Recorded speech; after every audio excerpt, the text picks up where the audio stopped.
हे, होश में होश में। तो प्यारे बच्चों, जैसा कि आपको पता है कि हम लोग पढ़ रहे थे विद्युत धारा नामक एक चैप्टर, जिसमें हम लोग पहुंच चुके हैं एक ऐसे यंत्र पर जिसे एनसीईआरटी से निकाल कर बाहर फेंक दिया गया है। लेकिन फिर भी हमें तो उसे पढ़ना है ना, क्योंकि हमारा बोर्ड तो अलग लेवल से काम करता है। तो उस चैप्टर, उस टॉपिक का नाम है विभव मापी। कौन सा मापी? और उसको हम लोग बोलते क्या है बउआ?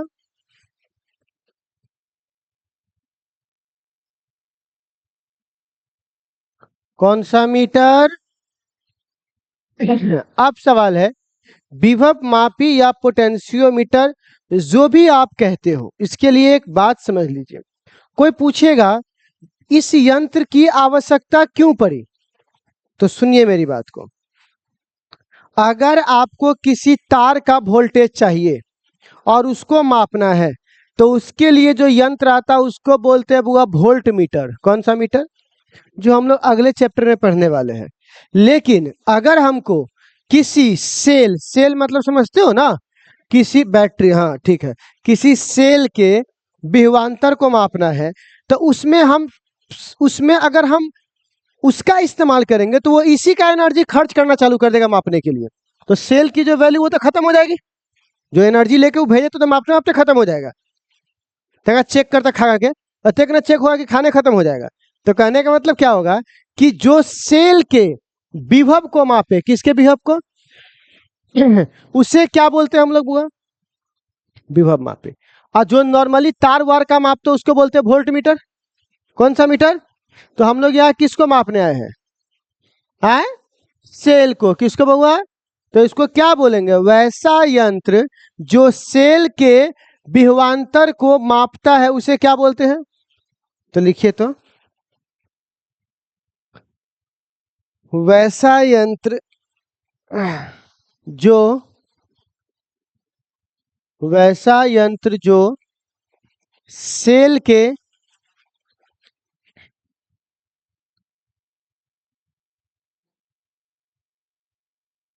वैसा यंत्र जो सेल के विभव को मापता है, वैसा यंत्र जो सेल के विभव को मापता है उसे उसे विभव मापी कहते हैं। क्या कहते हैं प्यारे बच्चों?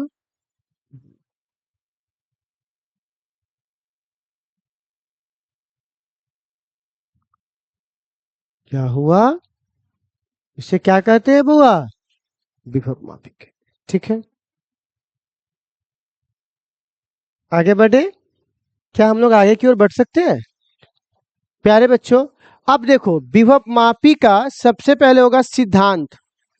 क्या होगा बउआ? सिद्धांत। किस सिद्धांत पे काम करता है?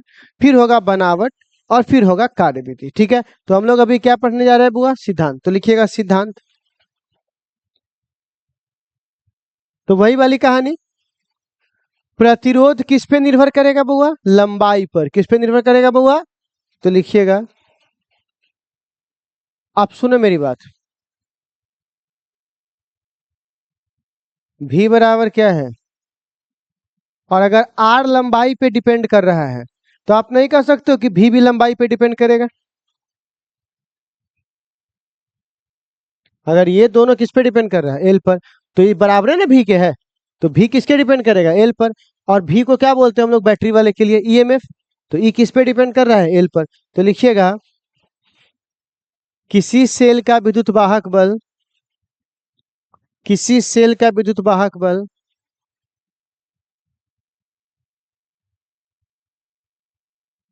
अथवा वोल्टेज,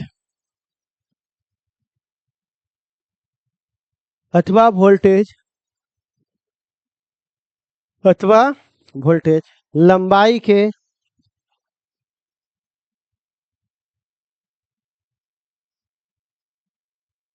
क्या बोलेंगे बुआ? लंबाई के समानुपाती होता है। क्या होता है बउआ? समानुपाती होता है। ठीक है, नेक्स्ट।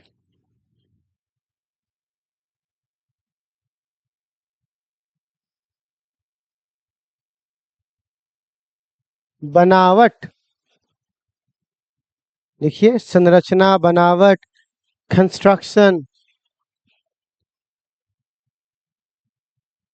इस शनिवार तक जिसका भी पेमेंट नहीं होगा सोमवार से नहीं आइएगा। कंफर्म बता रहे, सोमवार से किसी भी हालत में घुसने नहीं देंगे। ठीक है ना? हाँ, ये चैप्टर खत्म। हाँ, हो जाएगा, बस ये आज आखिरी है। इसके बाद थोड़ा सा वो 2-3 का टॉपिक और पढ़ाना है, जूल लॉ, ये सब छोटा मोटा टॉपिक सब है। 2-3 दिन में खत्म हो जाएगा। ठीक है ना? आगे बढ़े बुआ। चलिए, तो हमने क्या लिखने की बात करेंगे बुआ? बनावट। आप कहिएगा बनावट क्या है, तो सुन लीजिए।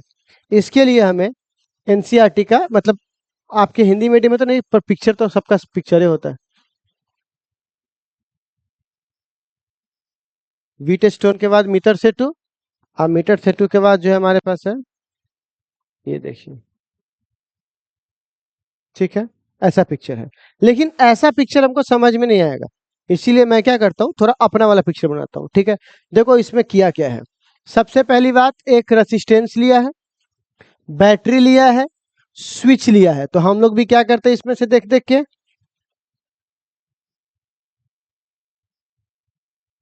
एक रेसिस्टेंस और एक क्या लगा दिए, स्विच लगा दिए।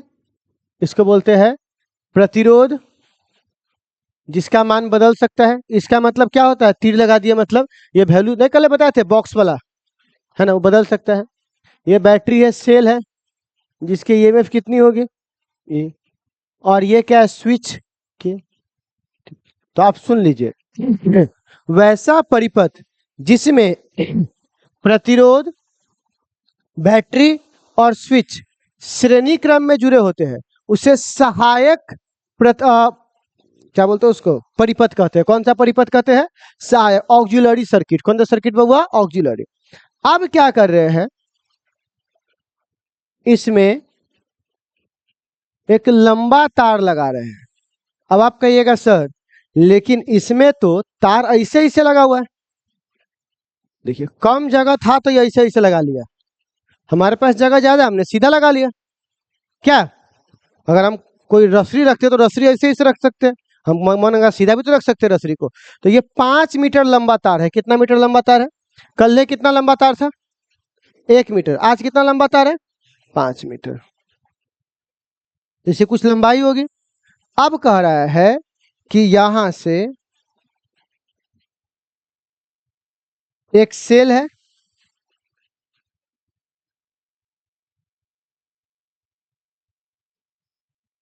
जिसकी ईएमएफ कितनी है, E1। दूसरा सेल है,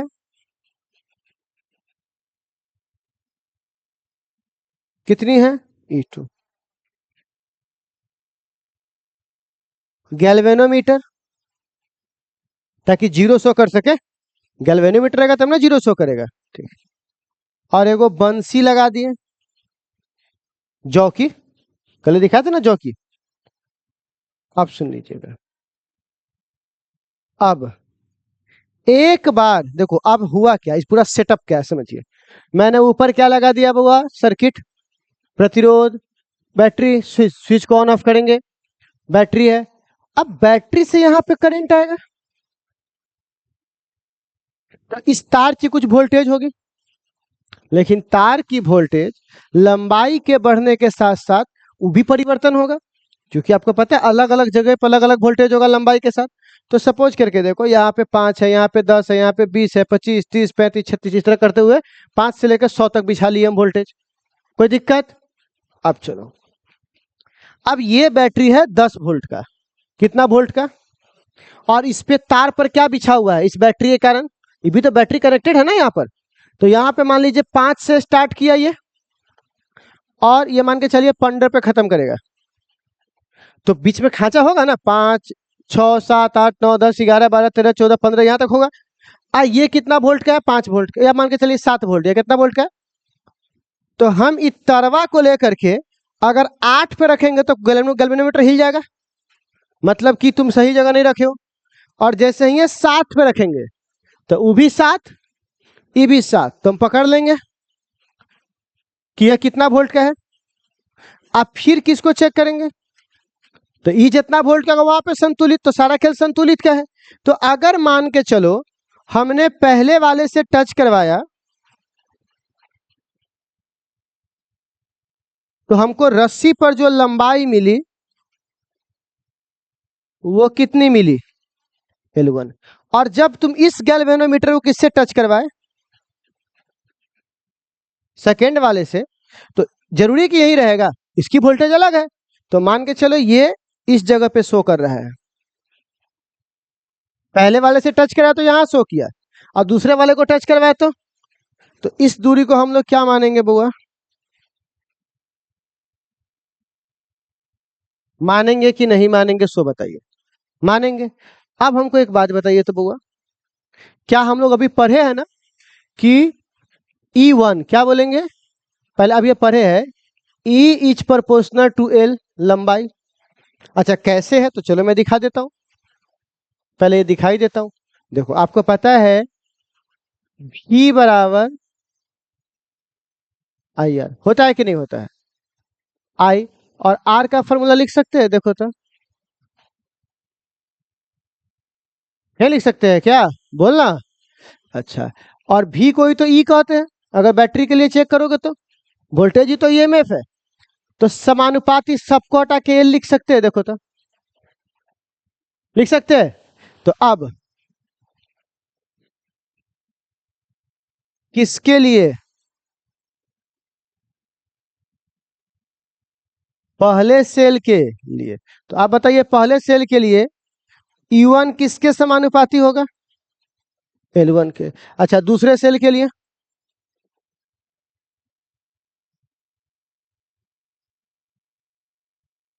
E2 किसके समानुपाती होगा? समीकरण पहला, समीकरण। अच्छा तो क्या मैं समीकरण पहला को दूसरा से भाग दे सकता हूँ आपस में तुलना करने के लिए? तो E1 बट्टा E2 बराबर क्या होगा?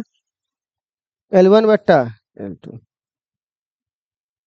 मतलब अगर सुन लीजिए, हमको पहला सेल पता है और पहले सेल की लंबाई पता है और दूसरा सेल का लंबाई पता है, तो क्या दूसरा सेल का ईएमएफ नहीं निकाल लेंगे? मतलब इस 4 गो में से कोई भी 3 चीजें चौथा नहीं निकाल लेंगे क्या हम लोग? बस इसी को हम लोग क्या बोलते हैं? विभव मापी। कोई दिक्कत इसको समझने में? कोई दिक्कत? तो हम लोगों ने क्या सीखा अभी बुआ? बनावट। बनावट देखा था ना? बनावट में इस पिक्चर के लिए जगह छोड़ दीजिए तो, और लिखिए तो लिखवाते हैं, लिखिए लिखवाते हैं, पिक्चर के लिए जगह छोड़कर लिखिए तो, लिखिए।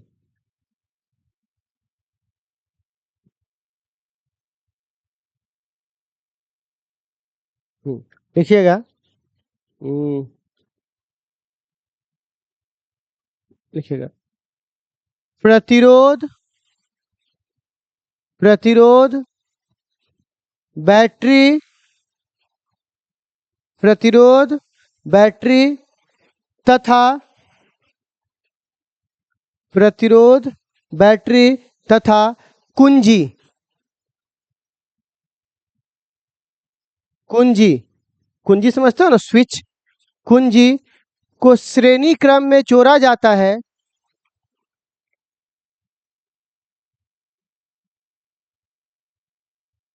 श्रेणी क्रम में जोड़ा जाता है, जिसे, जिसे सहायक, क्या बोलते हैं बुआ? सहायक परिपथ कहते हैं, जिसे सहायक परिपथ कहते हैं, ऑक्सिलरी सर्किट। जिसे कौन सा परिपथ कहते हैं? सहायक परिपथ कहते हैं। जिससे, जिससे एक समान अनुप्रस्थ क्षेत्रफल वाले, कैसा बुआ?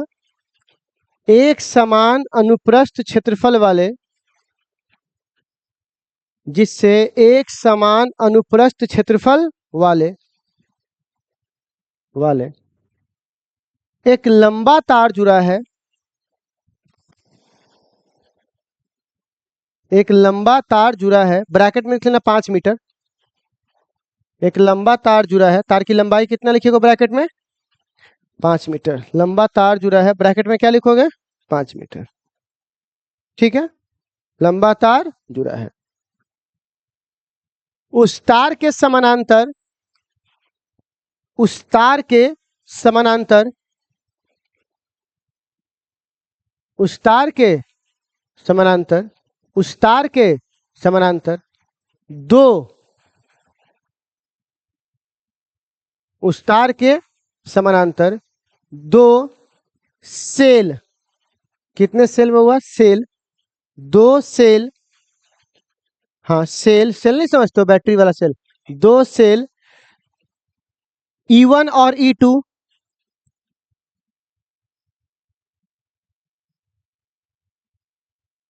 E1 और E2 समानांतर क्रम में जुड़ा है।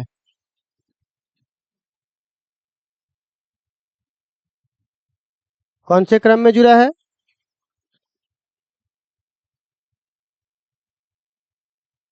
जुड़ा है। फिर लिखिएगा, एक गैल्वेनोमीटर, हाँ और कोई कॉपी लाया है क्या? उसमें लिख लो। एक गैल्वेनोमीटर जो बंसी से जुड़ा है, एक गैल्वेनोमीटर जो किससे जुड़ा है? बंसी से जुड़ा है। एक गैल्वेनोमीटर जो बंसी से जुड़ा है तथा तथा बारी बारी से, तथा बारी बारी से दोनों सेलों के साथ जुड़ता है। ठीक है, सेलों के साथ जुड़ता है। ठीक है, जुड़ता है, बारी बारी से दोनों सेलों के साथ जुड़ता है। ठीक है, अब कार्य विधि लिखिए, लिखिए कार्य विधि। हाँ आराम से। कौन है रे? पानी में पत्थर मार रहा है। क्या लिखे बुआ? कार्य विधि। देखो कार्य विधि में क्या बोला, सुनिएगा। पहले एक गैल्वेनोमीटर से पहले बैटरी को टच करवाते हैं तो उसकी रीडिंग कितनी आती है? L1। दूसरे को टच करवाते हैं तो L2। अब बस उसके बाद ये बात लिख देना उसको।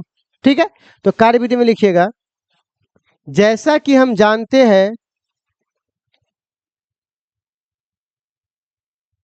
कि विभव, विभव लंबाई के समानुपाती होता है। जैसा कि हम जानते हैं विभव किसके समानुपाती होता है? लंबाई के समानुपाती होता है। लंबाई के समानुपाती होता है। जैसा कि हम जानते हैं विभव किसके समानुपाती होता है? लंबाई के समानुपाती होता है। जब गैल्वेनोमीटर को,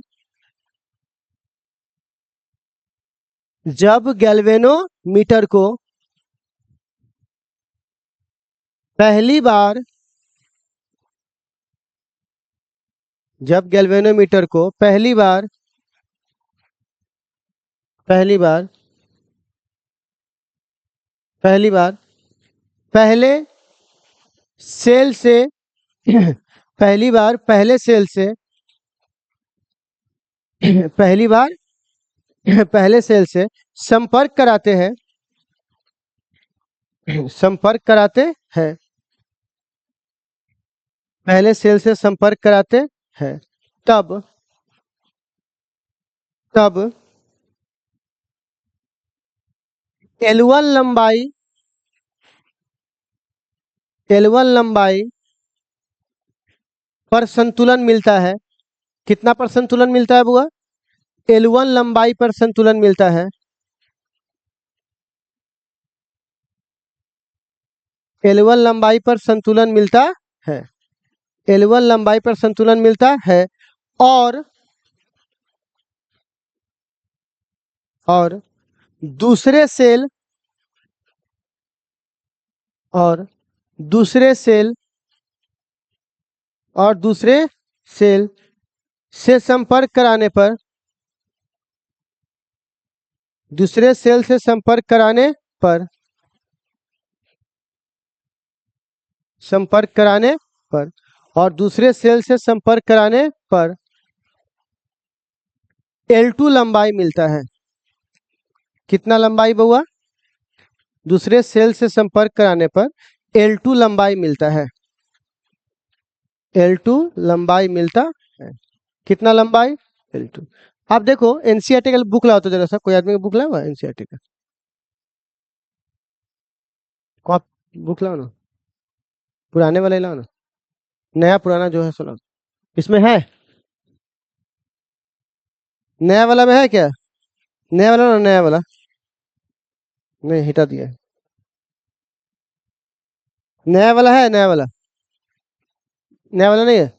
तो देखिए इस सवाल हिंदी में दिया हुआ है, बट अगर मैं इसको खाली इंग्लिश में थोड़ा दिल के रखूं तो कोई दिक्कत नहीं है, खाली मुझे डेटा से मतलब है। देखिए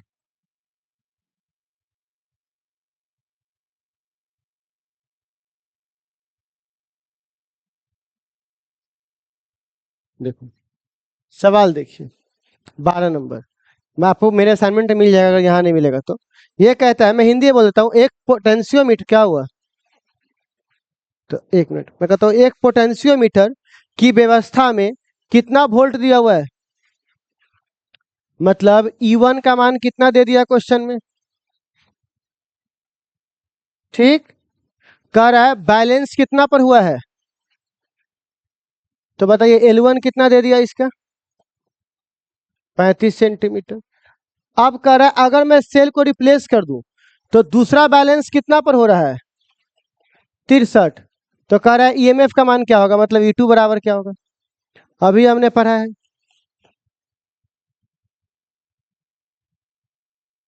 आप बताइए E1 का मान क्वेश्चन में दिया हुआ है, बोला L1 का मान क्वेश्चन में दिया है, L2 का मान क्वेश्चन में दिया है, तो क्या तुम E2 नहीं निकाल लोगे क्या, बोलिए। तो ये 12 नंबर सवाल अपने असाइनमेंट में देख के बना लीजिएगा आप लोग। तो चलिए एक बार ये 12 नंबर क्वेश्चन आप लोग असाइनमेंट में देख लीजिएगा, अगर बुक में ना मिले तो, ठीक है ना। लो, तो आप एक काम करो, तो इतना बात समझ में आ गया, अब आप इसे नोट कर लो, बस हो गया आपका। और इसको कल 3 बार लिख के लाना, क्योंकि ये अच्छा क्वेश्चन है, ठीक है ना। कल 3 बार लिख के आना, तो कल आपसे प्रूफ भी करवाएंगे। क्या प्रूफ कराएंगे, एगो विभव मापी आयो कौन मीटर से, तू दोनों एक बार बढ़िया से पढ़ के आना, क्योंकि तीनों 5 नंबरी है, छूछे 5 नंबरी है ये सब, ठीक है ना। नोट करो, एगो सेतु वाला हो गया, एगो बीट स्टोन हो गया, एगो ही हो गया, 3 को 5 नंबरी, ठीक है।